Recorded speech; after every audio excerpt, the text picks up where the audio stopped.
Definite integrals, part 2. In part 1, we defined the definite integral on interval AB to be the infinite Riemann sum if the limit exists. We saw that if a function is called integrable, it has the property that all infinite sums have the same value.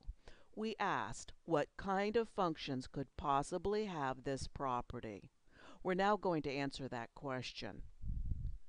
This theorem says that if f is continuous or has a finite number of discontinuities, then it is integrable.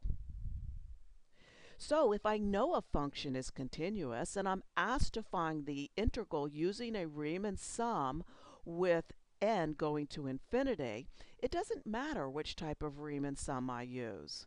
I will always get the same value if the function is continuous. So if I'm told to find a Riemann sum with n going to infinity, I would just choose the right Riemann sum because it's the easiest. Let's do an example.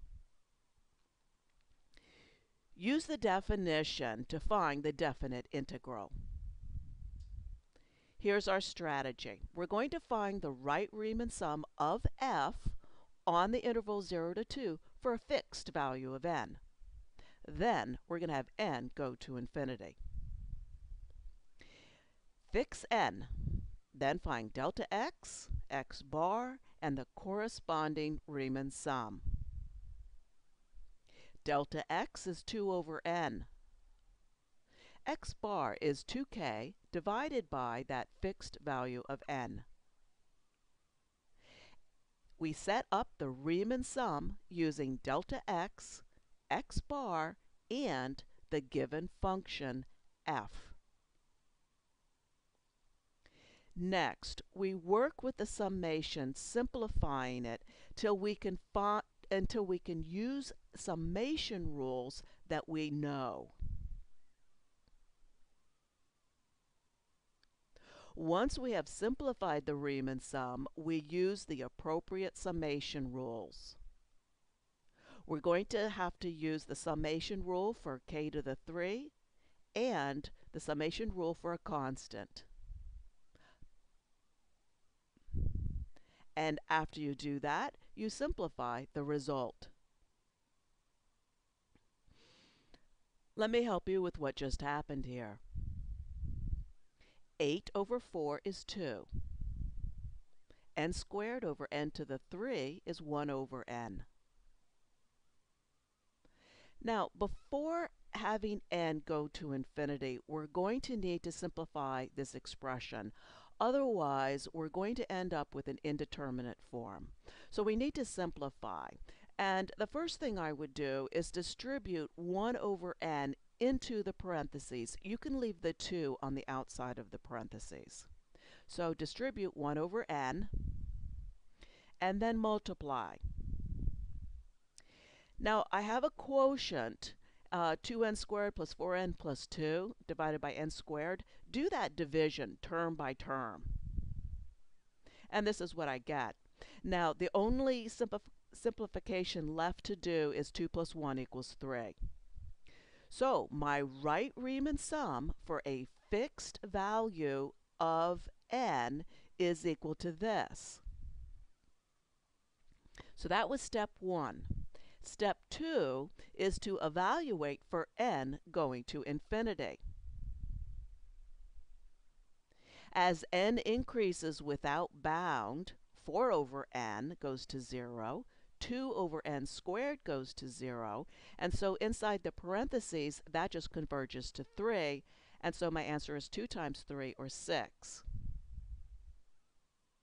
And so the net area under the curve of f and above the interval from 0 to 2 is 6. And we can be confident that we would always get the same answer regardless of what type of Riemann sum we use because our function is continuous. Now, when you can, find the area not by Riemann sum, but by using geometry. If you have y equal to the integrand and square both sides, you can see that the curve is the top half of a circle centered at 3, 1 with a radius of 1. So rather than doing a Riemann sum to find the net area, I would use the formula for the area of a circle. Since we only want the area of the top half of the circle, we find the area of a circle and divide by 2. So, as I said earlier, the net area of a region is the area of the parts of R that lie below the x-axis, above the x-axis minus the area of the parts of R that lie below the x-axis. So, if I have these areas, the first hill is 12 square units, and then the second hill is 10 square units, but it's below the x-axis, and then the next one is 8. Then the integral from a to b, you can see, is 12. The integral from b to c, that's -10 because it's below the axes. The integral from b to d is going to be -10 plus 8, or -2. And then from a to d, that's going to be 12 plus a -10 plus +8, and so I get 10. Now, if you reverse the order, if instead of integrating from b to a, you integrate from a to b, one is the negative of the other.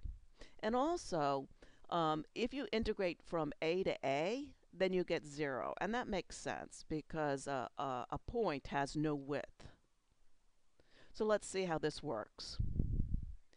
Okay, the integral from b to a, that is the negative of the integral from a to b. So I get -12 because I'm going backwards.